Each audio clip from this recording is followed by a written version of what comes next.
Kebangkitan Nazi Jerman merupakan suatu ancaman serius yang akan dihadapi Eropa.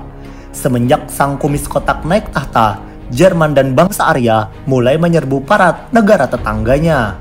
1939 adalah awal mula pecahnya perang mahadahsyat yang akan berkobar selama 6 tahun lamanya. Prancis bertekuk lutut, Inggris tertatih-tatih, dan Uni Soviet yang diamputasi. Jerman yang tak terkalahkan mulai merasa terlena karena ratusan pertempuran telah mereka menangkan.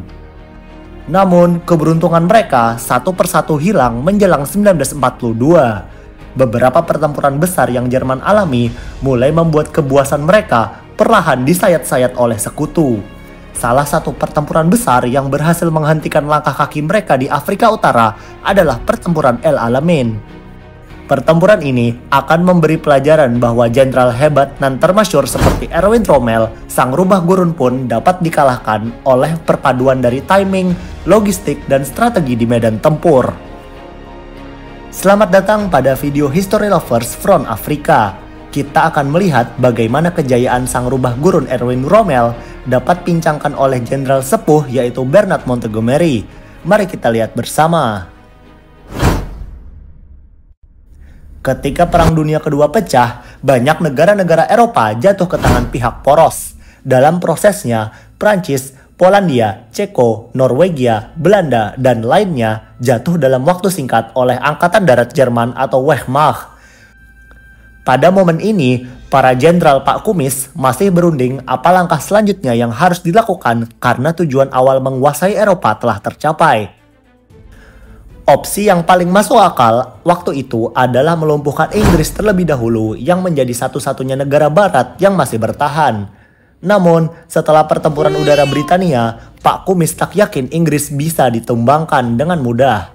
Untuk itu, ia melakukan perjudian dengan melancarkan operasi Barbarossa untuk menghancurkan bestinya Stalin.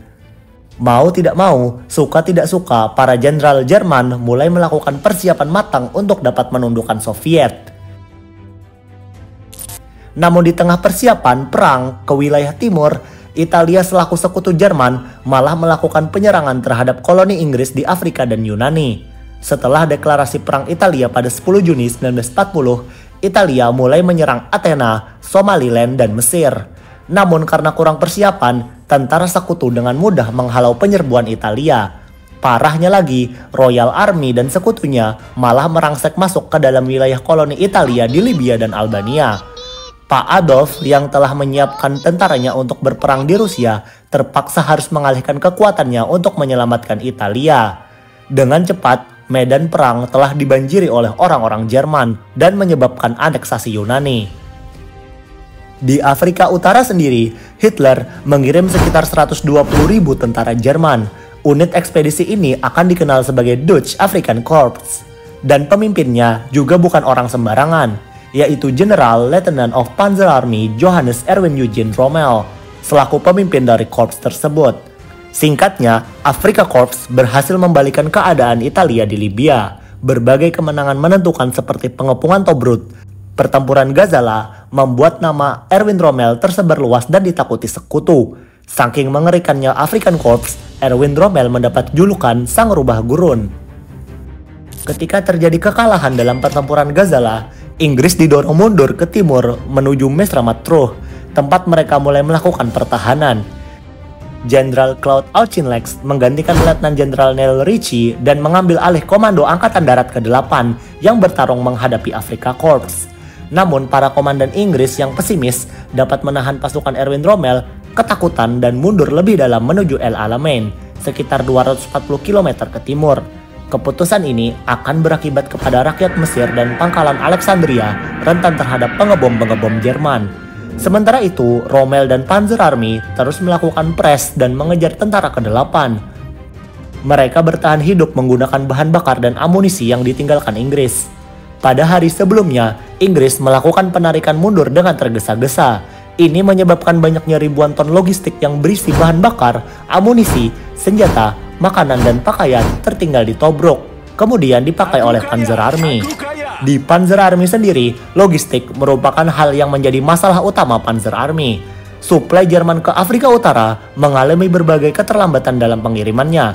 entah itu disabotase, dibom oleh sekutu, hingga penumpukan besar di garis belakang.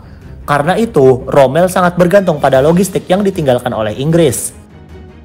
Pada 26 Juni 1942, tank pihak poros di Afrika hanya sebanyak 77 tank yang tersisa. Namun, bukannya menunggu bala bantuan, Rommel malah mengejar tentara ke-8 Inggris yang terus bergerak mundur menuju El Alamein. Situasi ini mengakibatkan jalur supply yang terlalu jauh untuk pihak poros. Semakin panjang jalurnya, semakin rentan untuk diserang. Pada tanggal 27 Juni, situasi untuk Inggris semakin buruk. Mestre Metro kini diduduki oleh Jerman, sehingga angkatan udara mereka atau Luftwaffe mulai melakukan pengeboman ke wilayah Mesir secara rutin. Ini mengakibatkan kepanikan markas besar Inggris yang berada di Kairo. Semua pejabat dan para petinggi pemerintahan perlahan kabur dari Mesir. Selain itu, Kairo dipenuhi dengan kertas yang terbakar karena Inggris memerintahkan untuk menghanguskan semua data-data informasi intelijen yang ada di Kairo. Armada Mediterranean juga mulai bergerak mundur menuju Palestina karena takut akan dihabisi. Orang-orang kaya juga segera kabur meninggalkan Mesir. Kepanikan dan kekacauan yang terjadi akan dikenal sebagai Ash Wednesday atau Rabu Abu. Di tengah kepanikan yang melanda Mesir, seluruh pasukan Inggris kini dipusatkan pada satu titik, yaitu El Alamein. Ini berarti merupakan pertaruhan terakhir Inggris untuk dapat mempertahankan Timur Tengah dari gempuran Jerman. Pada tanggal 1 Juli, Inggris mulai membangun benteng pertahanan yang terbentang dari garis laut menuju Qattara Depression. Ini bertujuan jika Rommel ingin menggunakan serangan favorit miliknya, yaitu serangan menjepit, ia harus menyeberangi gurun Sahara yang begitu panas. Jenderal Auchinleck dengan tentara ke-8-nya memiliki komposisi tentara yang unik. Tentara ke-8 merupakan satuan tempur multinasional. Ia berisikan tentara berbagai negara seperti Inggris, Australia, India, Afrika Selatan, Selandia Baru, Perancis, Polandia, bahkan Yunani. Struktur geografis yang berada di dekat El Alamein terdiri dari dua perbukitan rendah, yaitu Meteria dan Roueisat. Auchinleck telah membuat 3 box benteng yang besar. Untuk yang terbesar, box El Alamein dipertahankan oleh 30.000 prajurit, diikuti oleh Babel Qattara Box dan Naka Abu Duwais Box. Ladang ranjau dan kawat berduri menghubungkan jarak antara tiap boxnya. Auchinleck menerapkan taktik fair line dengan menyebarkan setiap pasukan sama rata di setiap lininya. Selain itu, tank difungsikan sebagai alat cadangan untuk mengcounter setiap blitzkrieg yang bakal digunakan Rommel dalam melakukan penetrasi. Pada tanggal 30 Juni 1942, Panzer Army telah mendekati El Alamein. Berbagai unsur perang Italia dan Jerman yang datang sangat kelelahan akibat perjalanan panjang yang tidak disokong oleh logistik yang memadai. Satu-satunya yang membuat mereka senang adalah kini Mesir telah semakin dekat untuk direbut. Divisi Panzer ke-21 dan ke-15 bersama divisi ringan ke-90 dikirim untuk menembus antara box El Alamein Utara dan Der Al-Biadz, yang diharapkan dapat menembus korps ke-13 Inggris. Serangan pincer movement seperti ini adalah strategi favorit Rommel yang telah terbukti kemanjurannya selama Rommel berperang di Perancis. Rommel memulai serangan dengan ujung tombak pasukan panzernya menuju Der Al-Biadz. Divisi ringan ke-90 bergerak ke utara untuk memotong jalan pesisir, dan divisi ke-21 serta ke-15 bermanuver menuju selatan. Sementara itu, korps ke-20 Italia menuju ke Qattara Box untuk membersihkan gangguan apapun yang dapat merusak rencana Rommel.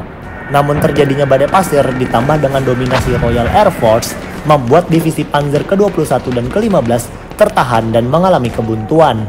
Hal ini juga terjadi di sayap kanan divisi ke-90 dan korps ke-20 Italia. Dalam pertempuran yang sengit, hasilnya Panzer Army harus tertahan di Der Al-Shein. Kondisi gurun yang panas dan gersang membuat tentara-tentara Rommel kelelahan dan kehausan, yang menyebabkan mundurnya seluruh divisi Rommel yang melakukan ofensif. Sementara itu, sekutu kedatangan bala bantuan yang baru berasal dari Kairo. Divisi ke-9 Australia dan Divisi Infanteri ke-5 India datang pada 3 Juli. Kalau kalian ingat video mimin tentang pertempuran Surabaya, Divisi Infanteri ke-5 India ini kelak yang akan terlibat dalam pertempuran Surabaya yang terjadi pada 10 November 1945. Kembali ke pertempuran, merasa lawannya telah sesak napas, Auchinleck mulai meluncurkan serangan terbatas untuk mengusir divisi ringan ke-90 menjauh dari El Alamein. Dengan Korps ke-30, Light Infantry Jerman dipukul mundur ke belakang Tel El Eisa. Serangan lanjutan dilancarkan oleh Auchinleck dengan sandi operasi Decken. Serangan ini ditujukan untuk Korps ke-10 Italia yang berada di Bukit Troisat. Brigadir Infanteri ke-5 Selandia Baru dan India melancarkan 3 serangan berturut-turut yang menyebabkan terdorongnya Italia dan Jerman. Tak ingin membiarkan musuhnya bernapas, Inggris terus melanjutkan serangan dengan melancarkan serangan hebat di Ruesat pada tanggal 21. Pada titik ini, pasukan Italia lari tunggang langgang dikejar Inggris hingga El Meir. Beruntung, kemajuan Inggris dapat dipatahkan Jerman dengan divisi Panzer ke-21 mereka. Di sana, Inggris menderita banyak kerugian karena kuatnya pertahanan yang dijaga oleh orang Jerman. Melihat strateginya dipatahkan Rommel, Auchinleck mencoba sekali lagi untuk menggerakkan pionnya. Kali ini operasi Manhood dilancarkan dengan tujuan merebut Elwisha. Serangan dimulai pada 26 Juli, namun rencana yang terburu-buru oleh Auchinleck menjadikannya sebuah blunder oleh Inggris. Operasi ini segera dihentikan pada 31 Juli. Inggris yang awalnya mendominasi kini harus bertahan sekali lagi karena telah kehilangan semua keuntungan yang dimiliki sebelumnya. Pertempuran ini akan dikenal sebagai Pertempuran El Alamein pertama yang menewaskan 13.000 tentara sekutu dan 10.000 tentara poros ditambah dengan 7.000 lainnya yang ditawan. Pertempuran El Alamein pertama merupakan kemenangan taktis bagi sekutu karena membuat orang-orang Inggris yang berada di Afrika mempunyai harapan bahwa Erwin Rommel sekalipun juga bisa dikalahkan.